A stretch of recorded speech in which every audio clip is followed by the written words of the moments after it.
একটা পরিবারও কি এসে বলেছে যে আমার সন্তান স্কুলে গেছিল তার লাশটা পাই না? ফেসবুকেও বলতেছে না, কেউ ক্লেমও করতেছে না। তো এই জনদরদি কারা কোত্থেকে আসলো যে লাশ গুম করে ফেলা হচ্ছে? আমরা যখন কথা বলি এটা তো ব্যক্তি না, একটা আমরা সংগঠন হয়ে কথা বলি। আমরা চাইলেই একটা আন্দাজে কথা বলতে পারি না। আমরা ভীষণভাবে বিভিন্ন স্টেক থেকে খবর নেওয়ার চেষ্টা করেছি।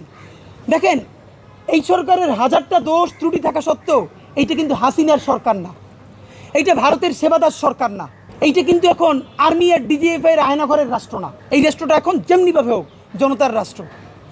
এই যে সবাই বলছে, দেখেন যেটা হয়েছে ওইখানে কি ম্যাসাকারটা ঘটেছে, অনেকেই অনেককে দেখেছে অ্যাম্বুলেন্স বের হয়ে যেতে, কিন্তু ওইখানের মানুষ মেন্টালি এত শক ছিল, গুনে গুনে লাশ বের করার মতো কোনো অবস্থা কারো ছিল না। এটা তো বাস্তবতা। আর্মি পর্যন্ত হিমশিম খেয়েছে। বান্ডেল থাকলে প্রতি সেনমানিতে টাকা বাঁচবে। বিকাশ সেনমানি বান্ডেল কিনে জিতুন প্রতি লেনদেনে।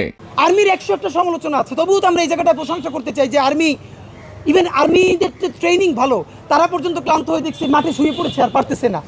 দেখেন, আর্মির 101টা সমালোচনা আমরা করব, কিন্তু যেই আর্মি গত 11টা মাস ধরে ক্যান্টনমেন্ট থেকে বের হয়ে শুধু আইন শৃঙ্খলা বাহিনীর জন্য যেই সোলজার আমার ভাইয়েরা যান পরাণ দিয়ে চেষ্টা করতেছে, তাদের মুখের দিকে আমরা তাদের প্রশংসা করতে হবে।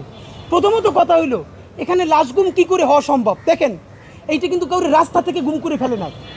এইখানে স্কুলে এই ক্লাসে ঠিক কতজন শিক্ষার্থী ক্লাস করতেছিল এর ডেটা কিন্তু পুরো স্কুল কর্তৃপক্ষের কাছেও আছে, প্রত্যেক বাবা মায়ের কাছেও আছে।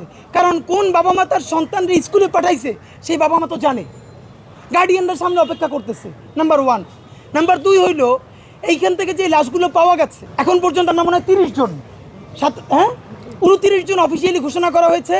আরও 6টা লাশ ডিএনএ স্যাম্পলিংয়ের জন্য সিআইডিতে যোগাযোগ করতে রাখা হয়েছে। ভালো করে বোঝা যাচ্ছে না, কিন্তু এই মৃত্যু আমরা জানি অনেকে বলবে। আমাদের বার্ন ইউনিটের যে ভাই বোনেরা আছে এরা অনেকেই সার্ভাইভ করতে পারবেন, আমরা তাদের জন্য দোয়া করি। ভয়াবহ অবস্থা তাদের।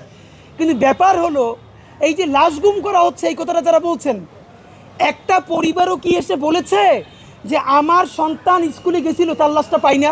বা এটা তো কোনো পরিবার এসে বলতে হবে। এখন কি এই মিডিয়া, ধরেন আপনারা যারা মিডিয়া, বাংলাদেশে এমন কোনো মিডিয়া আছে যে কোনো পরিবার এসে বলবে আমার সন্তানকে পাই না, সেইটা মিডিয়া প্রকাশ করবে না? মিডিয়ার এত খারাপ অবস্থা তো এখন হয় নাই। মিডিয়া বাদ দেন, সামাজিক যোগাযোগ মাধ্যম, কোনো বাবা কোনো মা ফেসবুক লাইভে এসে বলেছে আমার সন্তানটার এখন পর্যন্ত পাই নাই? ধরেন স্কুল শিক্ষা প্রতিষ্ঠানও বললাম এটা গুম করতে চায়, আইন শৃঙ্খলা বাহিনী গুম করতে চায়, যার সন্তান সে তো গুম করতে চাইবে না ভাই। তাহলে সে হয়তো মিডিয়ায় বলবে, অথবা সে ফেসবুকে এসে বলবে, কোথাও না কোথাও তো বলবে। তো ফেসবুকেও বলতেছে না, কেউ ক্লেমও করতেছে না। তো এই জনদরদি কারা কোত্থেকে আসলো যে লাশ গুম করে ফেলা হচ্ছে?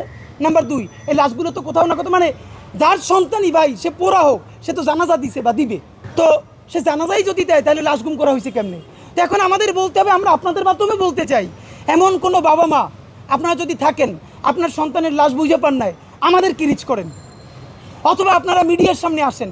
কিন্তু এইসব কথাবার্তা না বলে এই যে যা ইচ্ছে তাই লাশ গুম, এগুলো তো হলো এই রাষ্ট্রের বিরুদ্ধে আর একটা ষড়যন্ত্র। এটা আমরা তীব্র প্রতিবাদ জানাচ্ছি। এইটা কোনোভাবে এই বাংলাদেশে এখন আর লাশ গুম করা সম্ভব না। এর কারণ এইটা কোনো আন্দোলনে গুলি করা হয় নাই, ক্লাস করতেছিল, ডকুমেন্ট স্কুলেও আছে, বাবা মায়ের কাছেও আছে।